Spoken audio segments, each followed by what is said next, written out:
It's Monday, the 2nd of April, 2018, and welcome to Navigating Your Day. Safety engine lock number 2 came into the universe meaning the life force for all creatures, or wisdom. Safety engine lock number 2 is located just on the top of if you rest your hands in the small of your back, where your palms are, just at the top of your hip bone, that's where safety engine lock number 2 is located. And it's the pelvis. For the first part of the body that moves into the future is the knee, which is where safety engine lock number 1 is. And the next part is the pelvis. And as the pelvis moves forward, it moves the rest of the torso and the head forward as well. And the pelvis is where we have, the pelvic area is where we provide the foundation for our physical integrity.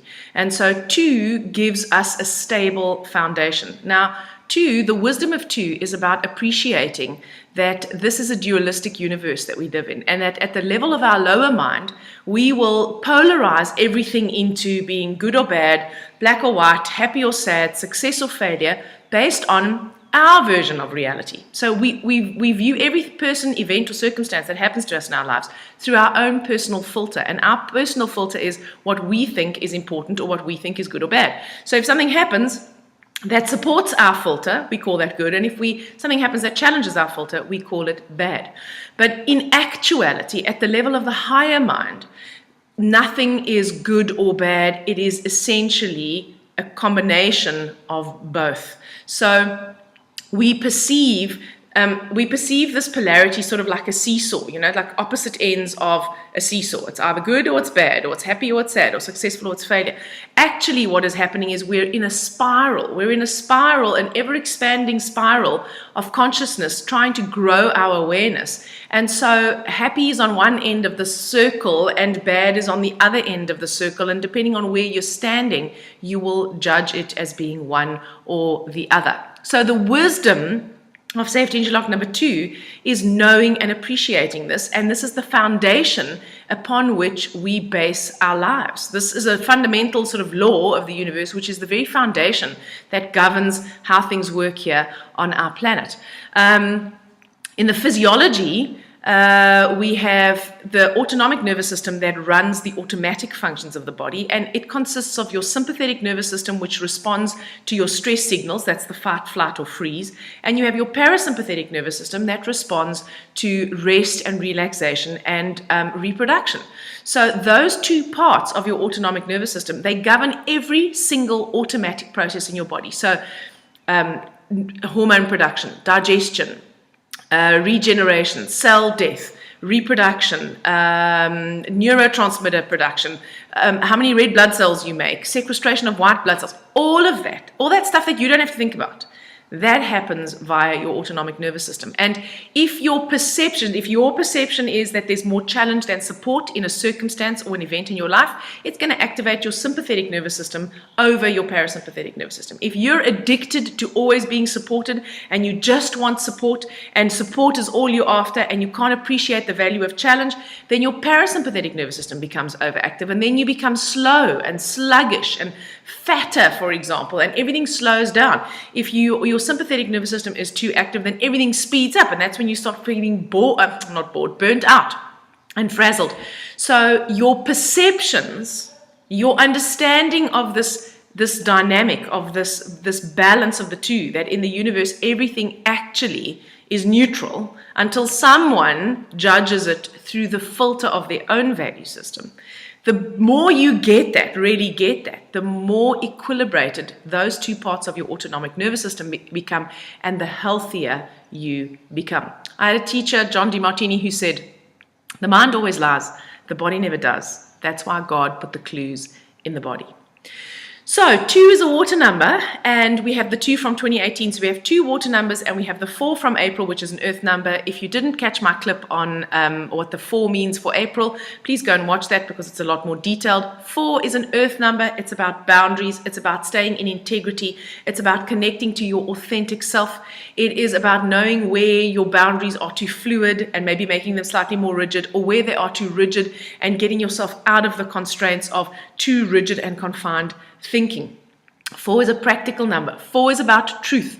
4 wants to know the truth. 4 will not leave a lie uncovered. So if you're hiding from yourself, today you might find things coming up that you didn't even know were there. You may also find that you're relatively emotional today, because 2, remember, is a water number. It's an emotional number. It wants to feel. So feelings want to be felt. They don't want to be fixed, and they don't want to be suppressed. I understand that if you're busy, I don't know, if you've got a massive meeting, you don't want to be weeping through it, because that's not really going to work for you. However, that's okay. You can put on your big girl pants for that one, and you can actually suppress that emotion then. But there needs to be some time during the day where you make space for you to just connect with your feelings and allow yourself to feel them. And the most important part, I suppose, of the 2 is that it's about nurturing. It's about nurturing yourself. It's about deeply connecting to, what do I need? That 4 helps you find it. What is the truth for me? What do I need? What do I need in order to be emotionally supported? And here's the thing. Whenever you're looking for it from someone, whatever you're looking for from someone else, whatever you're looking for them to give you, that's what you need to be giving yourself. So the question is not, how can my husband be more supportive today? The question is, I need supporting. I need nurturing. What would make me feel nurtured today? What can I do for myself? The hero of today is the 8. 8 is also an earth number. It's very much about boundaries. 8 is more about practical solutions, right? So 8 helps us to take all this, oh my word, I'm so emotional, and integrity, and God, she spoke about balance in the universe and duality. What do I do with that? Okay. 8 is, well, you know what? When things are going poorly for you and you perceive that there's more challenge than support, in other words, it's causing more pain than pleasure, ask yourself how this is serving you. How is this benefiting you? How is this making it better for you? What are the benefits in this situation? This is not so that you can turn the situation from negative into positive. It's so that you can turn it from negative into neutral. The same applies to something that seems to be too good to be true. So if it's going absolutely fantastically swimmingly, you don't have to think like, oh my goodness, now it's going to go badly. No. Just ask yourself, what are the drawbacks? What are the drawbacks? Because when you do that, you break your infatuation with it always having to be that way. So if you can see that there are drawbacks to your current amazing situation, then you lose your fear of losing that. Because when we can only perceive the benefits, we become terrified and we want to hold on. So 8 gives you that practical solution. Go and sit down, take a piece of paper and a pen, and make a list. How's this benefiting you? How's this benefiting you? Who's supporting you right now? What are you getting for this? Okay, what are you learning from this? How is this opening and expanding your mind? It might not always be pleasant, but it could still be a benefit. The villain today is the 1. So you know the story with the 1 in the villain position. The 1 is the critical voice, right? So 1 in the villain position is going to tell you to stop being pathetic, don't cry, don't be such a baby, put on your big girl pants. Feelings are to be suppressed, not felt, because they just railroad you. There's no logic in this. Screw self-care. It's all about everyone else. People are only going to love you if you do things for them. In fact, you're just not worth loving. I don't even know why you're bothering. That's 1 in the lesson. Please appreciate that that is just the critical voice. It is not who you are. And mostly the critical voice is not even telling the truth. So the way in which you stop that is you ask yourself, is that really true? Now, if the critical voice says you're pathetic and weak, is that really true? Your first response from the critical voice is, yeah, of course it's really true.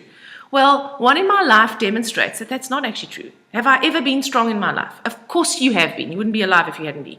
Have I ever been brave in my life? Of course I have been. Are there people that love me? Of course there are people that love me. So is it true that you're absolutely useless and pathetic and no one will ever love you or has ever loved you? No. Can you see? The minute you do that, you interrupt the critical voice. Of course, we have Jinshin Jitsu. So safety energy lock number 2 is on the ring finger. Yes, it's on the ring finger.